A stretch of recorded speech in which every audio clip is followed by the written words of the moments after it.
All right, so welcome to our regular scheduled board meeting on Monday, January 9th at 7 o'clock. If I can ask the clerk to take the roll call, please.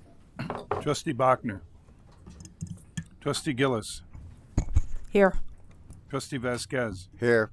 Trustee Brennan. Here. Trustee Johnson. Here. Trustee O'Connell. Here. President Adducey. Here. If I can ask y'all, please to stand.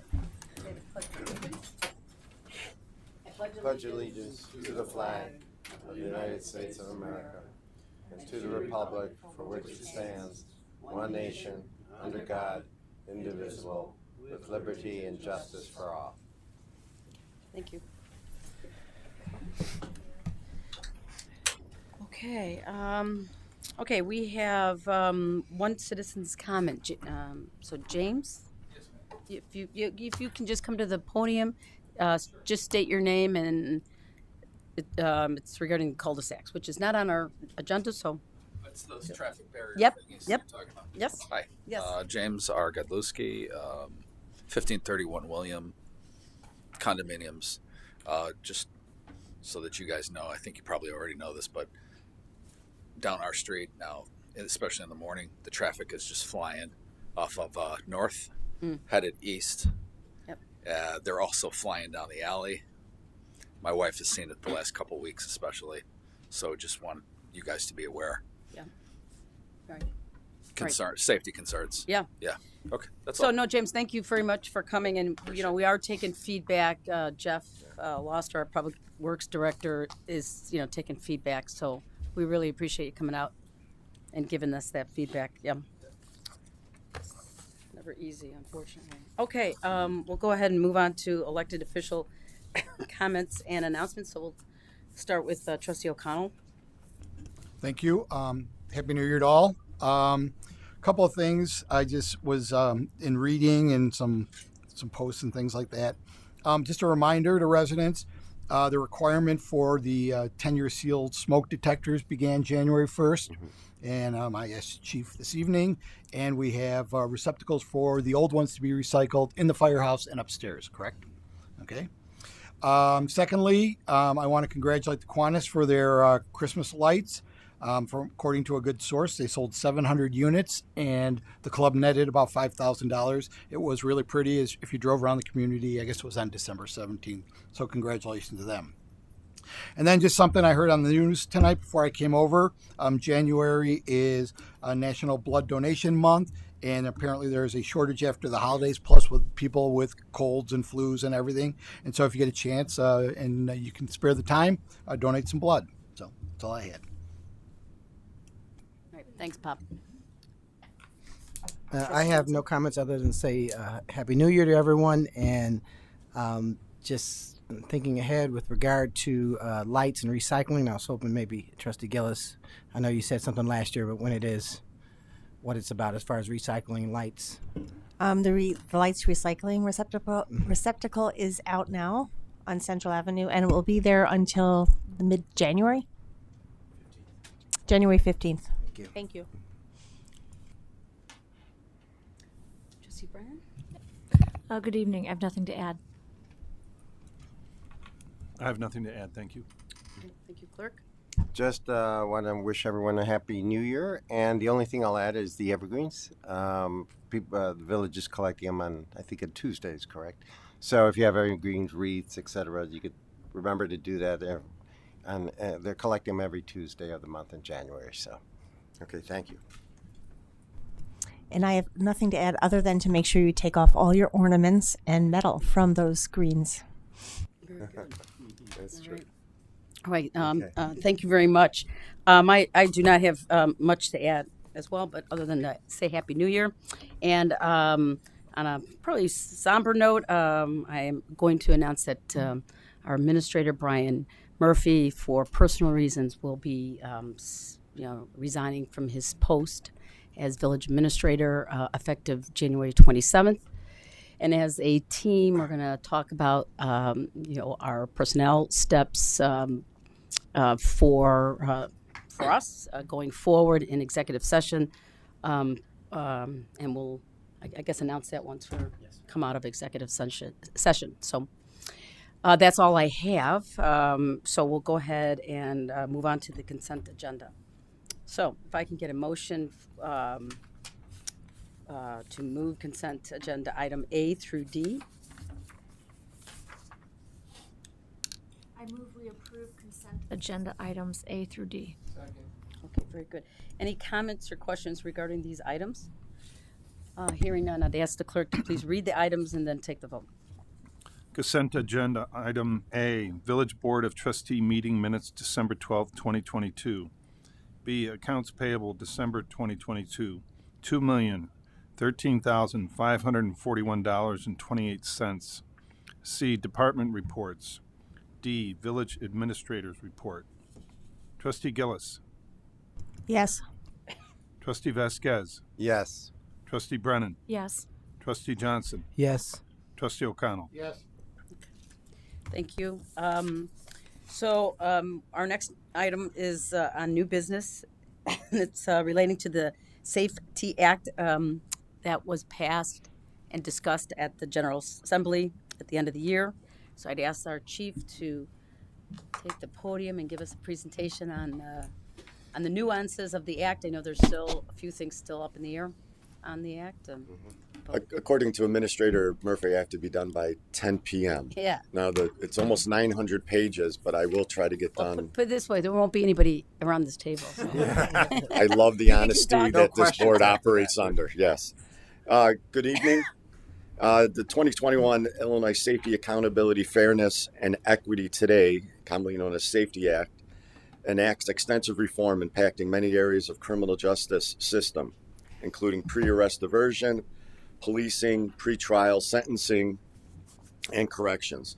The omnibus bill made sweeping changes of how the criminal justice system operates in Illinois. Even aside from it primarily eliminating cash bail, the law revises police use of force standards and procedures, reforms complaints and misconduct proceedings for police officers, amends police officer certification and decertification processes, and amends both pretrial and the correctional proceedings. The Illinois Criminal Justice Information Authority has been tasked with implementing several of the Act's provisions. These areas of the Act include policing, pretrial, deaths in custody, as well as leading and serving on task forces. Tonight you'll hear from our subject matter experts, Commander James Greenwood, who will provide background on the bill, the mandates, training, and officer misconduct sections. Detective Sergeant Labriola will speak on the pretrial fairness sections of the bill. Also, we are honored to have Deputy Supervisor of the 4th District, Cook County State's Attorney's Office, Gene Wood, to make a couple comments and offer any clarity that he can at this time on the changes that will be occurring to the entire Illinois criminal justice system. First, I'd like to call up Commander James Greenwood.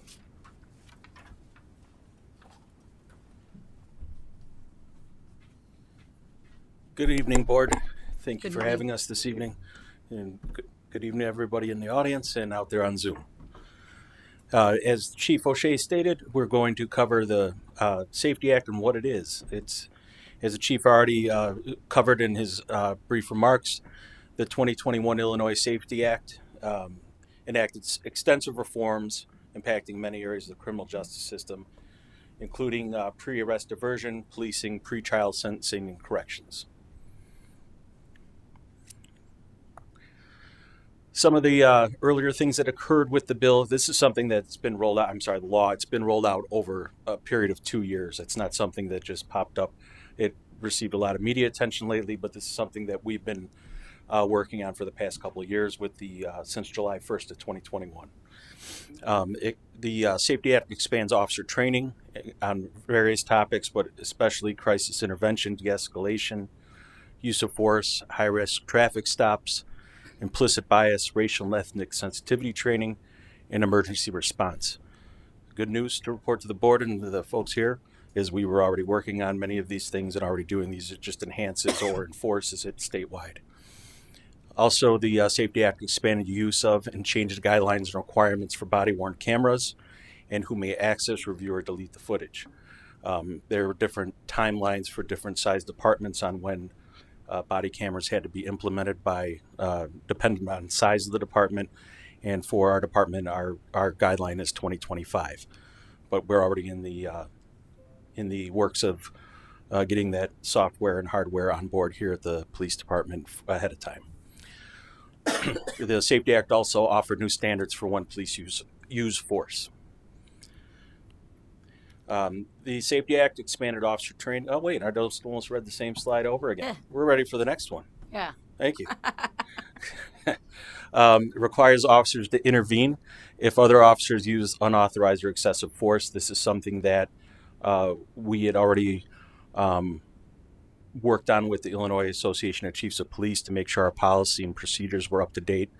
And in furtherance of that, something that the board's aware of is the active bystandership for law enforcement.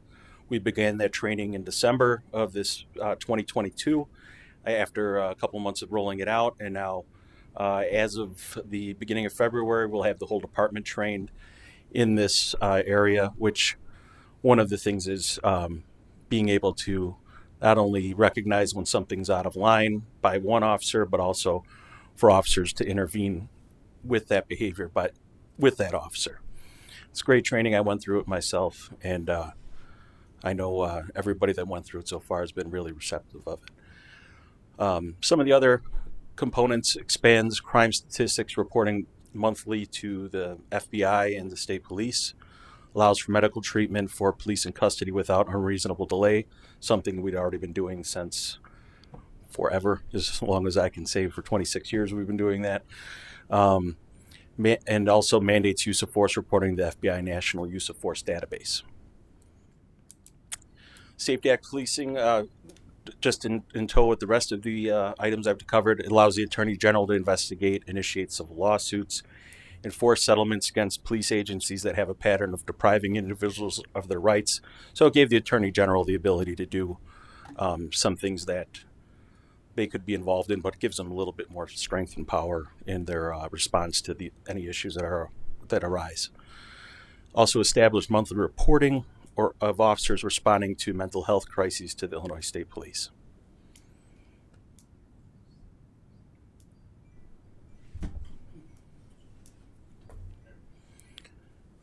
All right. One of the bigger components of the Act too was it created a statewide decertification process for officers, whereas going through the Illinois Law Enforcement Training and Standards Board, certain instances are reported to them.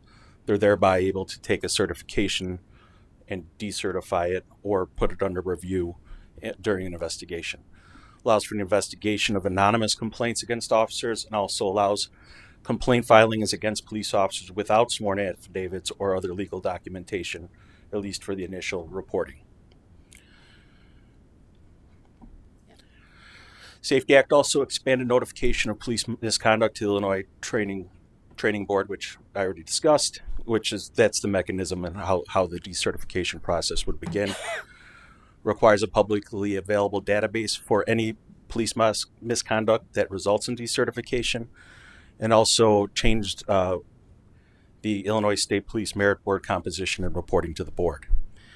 The Safety Act also created an Illinois Law Enforcement Certification Review Panel. So that's, again, just as part of that certification, decertification process, these are all things that needed to be implemented as well.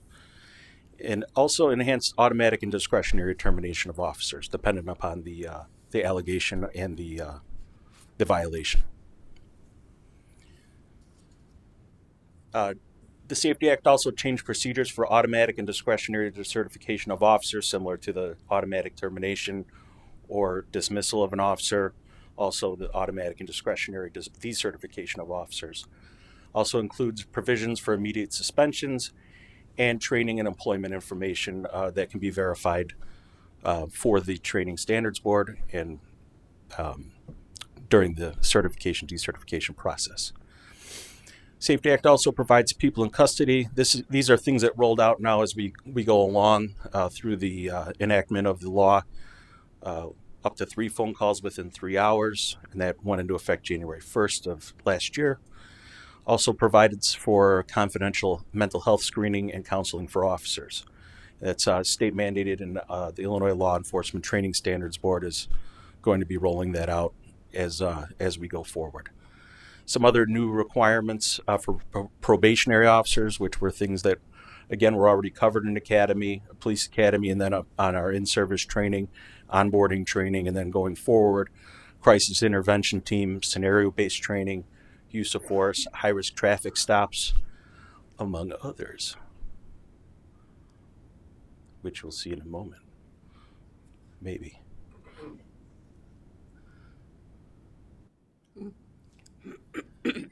Some of the other officer training components, minimum of 30 hours of in-service training every 3 years for all officers in these categories, including constitutional and proper use of law enforcement authority, procedural justice, civil rights, human rights, reporting child abuse and neglect, and cultural competency, including implicit bias awareness and cultural sensitivity. Again, these are trainings that we've been doing for years and years. It's just enforcing it statewide to make sure that all agencies are doing the same type of training statewide.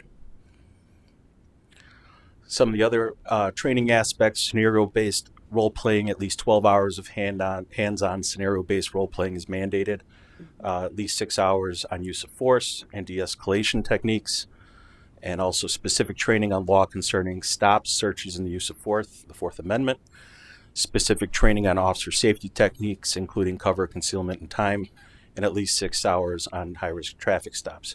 Again, training we've been doing for years, but just enhancing and enforcing and making sure that all departments are doing the same things.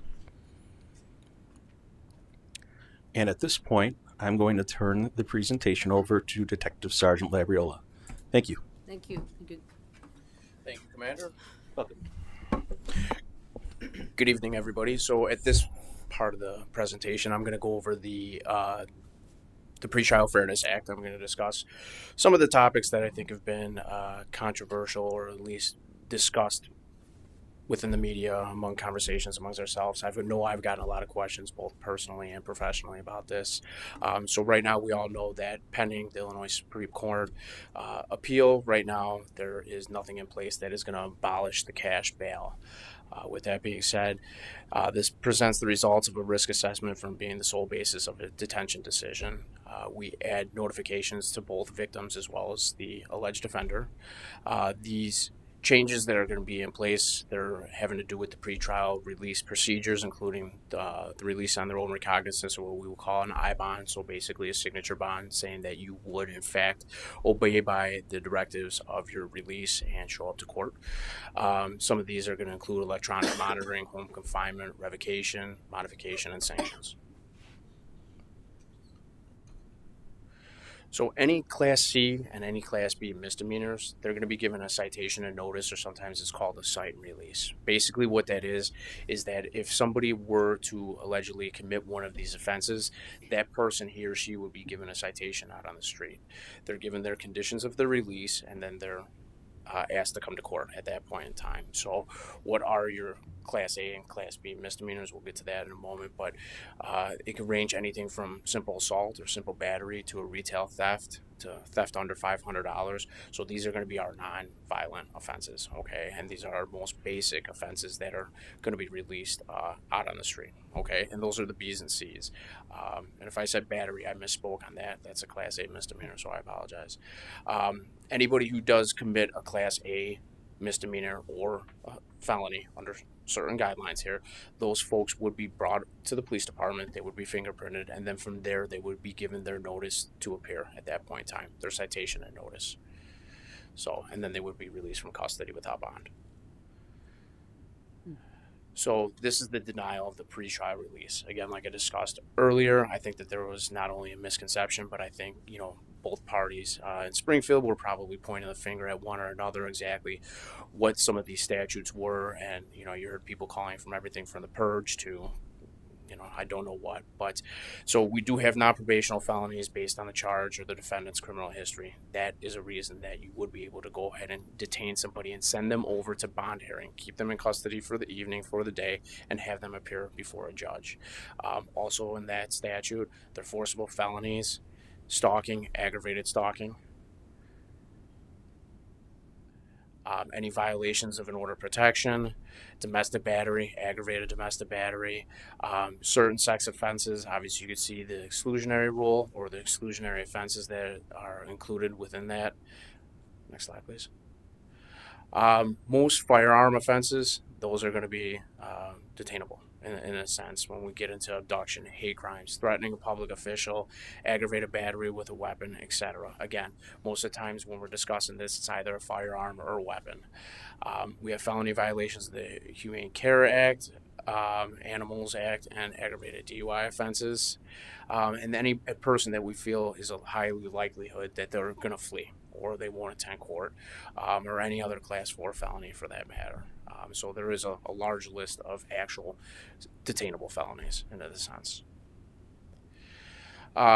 Here's just a list of all of your forcible felonies for you to go ahead and look over. It starts anywhere from treason, which is haven't seen that too often, but we get into aggravated battery, great bodily harm, the kidnapping, and then we also get into the second-degree murder, criminal sexual assault, robberies, residential burglaries, things of those nature, which are classified as forcible felonies. And any offense under these categories, those folks would be detained. Okay, they would be here for the evening and then would appear before a judge the following day or until the investigation is over with at that point in time. So a judge at that point would set bond. And then if there are any questions, comments, or concerns, again, like the chief said, Gene Wood from the 4th District is here. He can answer whatever it is that he possibly can answer. I know he's very limited considering that there hasn't been a decision that's been made, or at least we're in the appeal process before it goes to the Illinois Supreme Court. But myself, Commander Greenwood, and Chief O'Shea can take any questions now, if anybody has any. Yeah, go ahead. Yes, sir. Can we just go back one slide? So when you talked about the what's not a forcible felony, Yes, sir. that was Class A and Class B, am I correct? Well, we do have Class A, Class B, and Class C. So Class A would be anything from a simple battery. It could be driving on a suspended license. Those are a couple. Let's say retail theft, if it's a certain amount. At that point in time, the person could come to the station. They'll be fingerprinted, and then we'll give them the notice to appear. So your Class B and Class C's, they're very few of them, I think, for the most part, that we would actually even charge anybody with. But a good example would be criminal trespass. If we have somebody who is, let's say, soliciting for money in our shopping center over at Harlem and Lake Street, and the business wants that person banned, it would fall under one of those where we would just cite that person, give them the conditions that are listed on the citation, and then they would be free to leave from there. Okay, we're just signing. So where I was slightly confused was, I thought, maybe I'm wrong, but you mentioned some type of robbery or burglary was That would be considered your forcible felony at that point in time. automatic. Okay. Yes, burglary. So let me just clarify that. So burglary to, let's say, a vehicle or a detached garage, that is not necessarily considered a forcible felony. Residential burglary into your residence, or if you have an attached garage, which would still be a part of the residence, would be considered a forcible felony. That would fall under the list of detainable at that point in time. So if somebody you wake up in the middle of the night, you say somebody has just been going through my car, we arrest that person, it does not fall under the forcible felony aspect. However, with some of those other conditions, it could be detainable based on, prior knowledge, maybe the fact of if they are a threat or a further threat to the community or yourself or anybody else that matter. So there's the possibility. That's the kind of gray area, where you get into, and that's going to be discretionary at that point in time, in addition to, I should say, probably more of that person's background and the specific circumstances. And where would shoplifting fall? Shoplifting would fall under the Class A misdemeanor. So that would be the typical.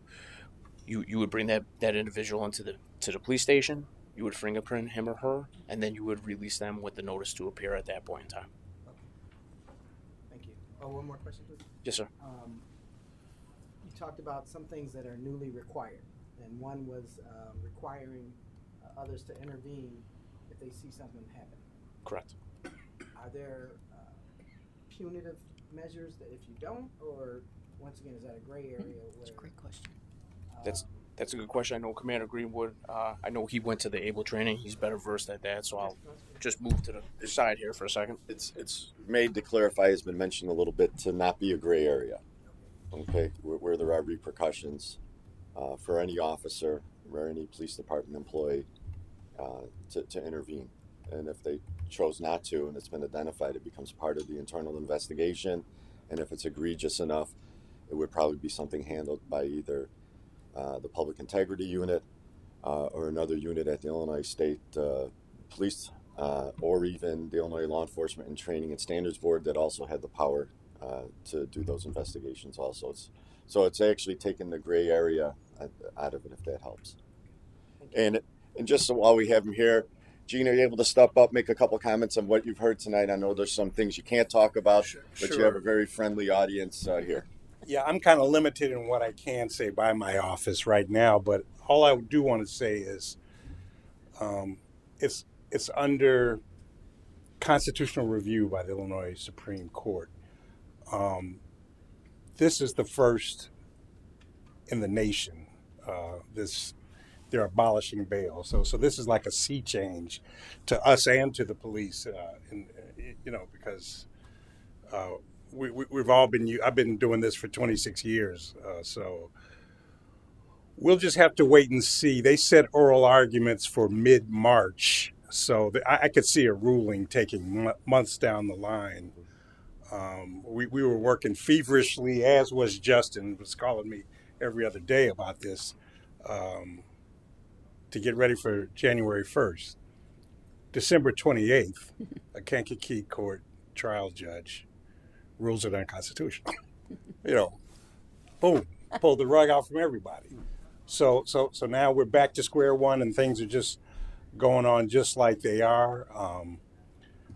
What Justin was talking about with the Class B and Cs, they just cite and release, but they can also, if the person who they've detained or stopped is posing a real and present threat to anyone or to himself, they can bring him to the courthouse. They have that authority to do that. And once they do that, then we can put it before the judge. It's all going to be in the judge, but if this thing goes forward, there'll be no more cash bail. You either just detain a guy or you release him with conditions, with an ankle bracelet or whatever. All right. And that's how it's going to work. Right. Can I ask, just to clarify, it's the entire Safety Act that's being held up by this case, the appeal. It's not just the cash bail element to it? Well, I think it's the cash bail element that's being challenged. It's the cash bail. The rest of it's going forward. Yes. Correct. Right. And the case originally only involved like the 16 counties, but then the Supreme Court put a hold on all of it. Yeah. So there's no inconsistencies. Right. But all just for the cash bail element. Right. Just for the cash bail. And like I say, it's Illinois is the first in the nation, but it's coming in other states. Mm-hmm. So I can see even the United States Supreme Court ruling on this down the line. Really? Thank you. Yeah. So, thank you. Sure. When you were talking just a little bit ago about... Okay. Should I ask her? Do you mind if you can state your name? Oh, I'm sorry. Seneca McDaniel. Okay. Can you use the microphone? Because it's getting recorded. Yeah. No worries. When you spoke earlier, you were talking about assaults and bringing them in for summons and releasing them. Is there, do they not detain?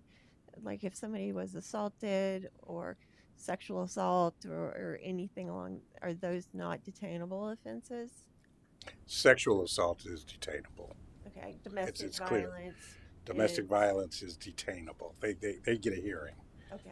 It doesn't mean they're going to be detained. That's going to be up to the judge. Sure. But they'll bring them in. Okay, that's what I just wanted to clarify because he had said just bring them into the police station.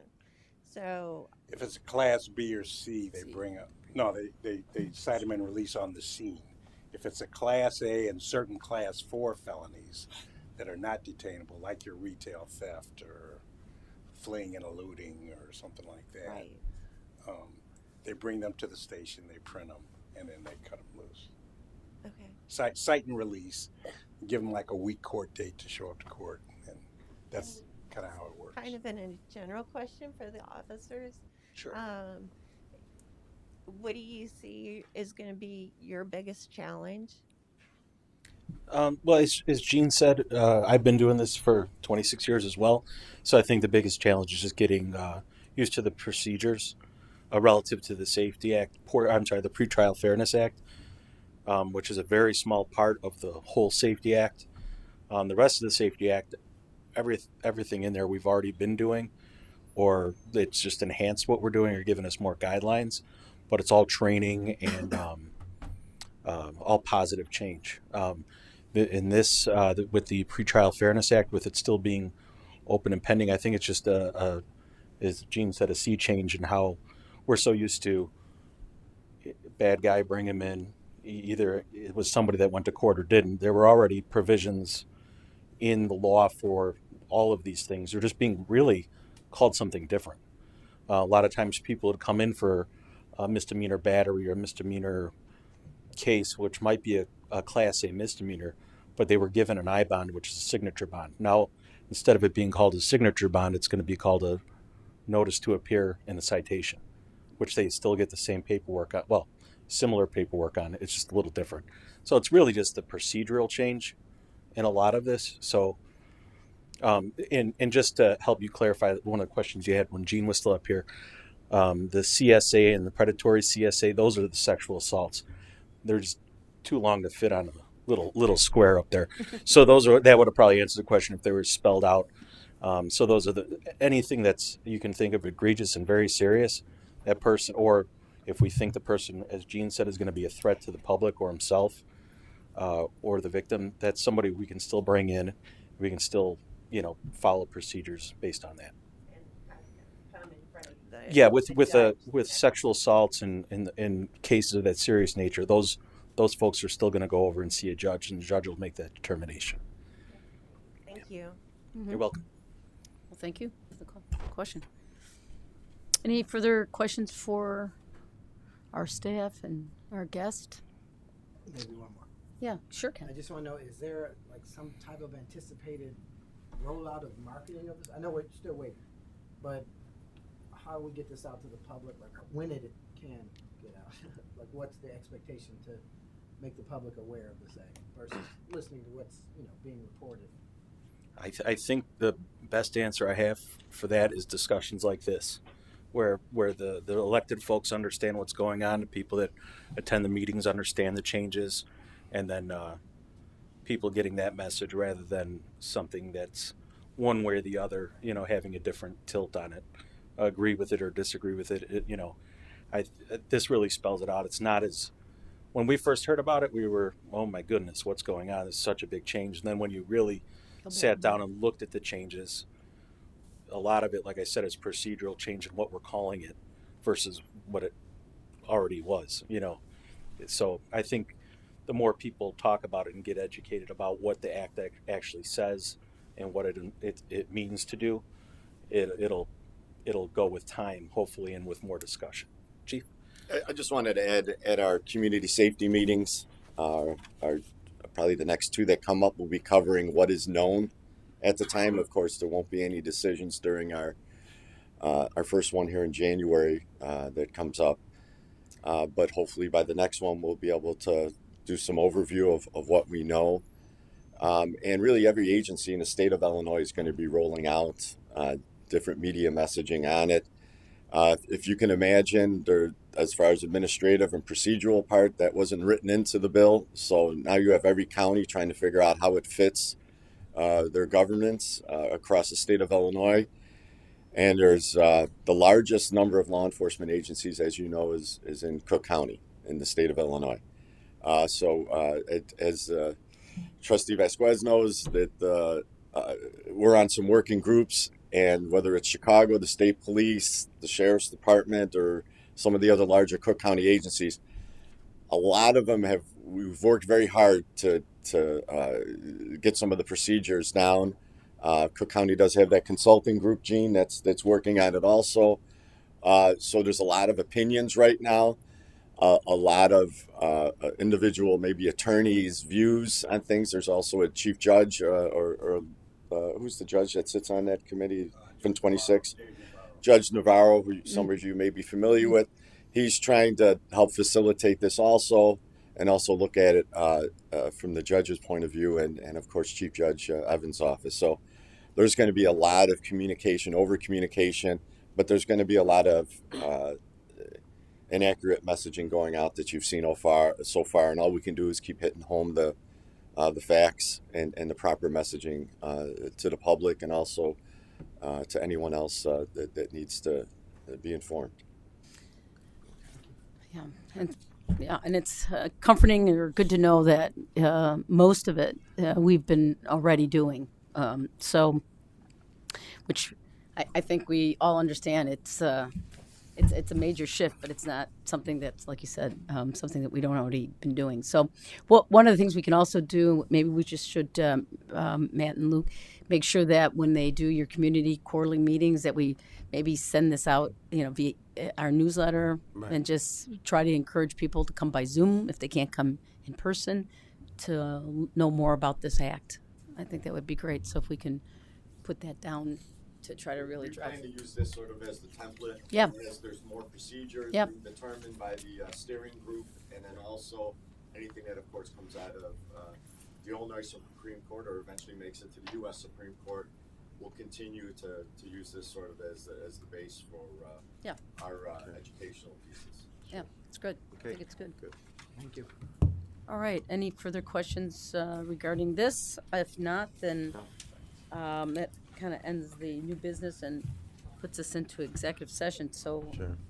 if I can get a motion, Sure. Make a go, mo- go into executive Oh, session. I was going to say, sure. Motion to enter into executive session pursuant to 5 ILSC 120/2C1 to discuss the appointment, employment, compensation, discipline, performance, or dismissal of specific employees of the village, and the village board will adjourn after executive session and will not return to open session or take action.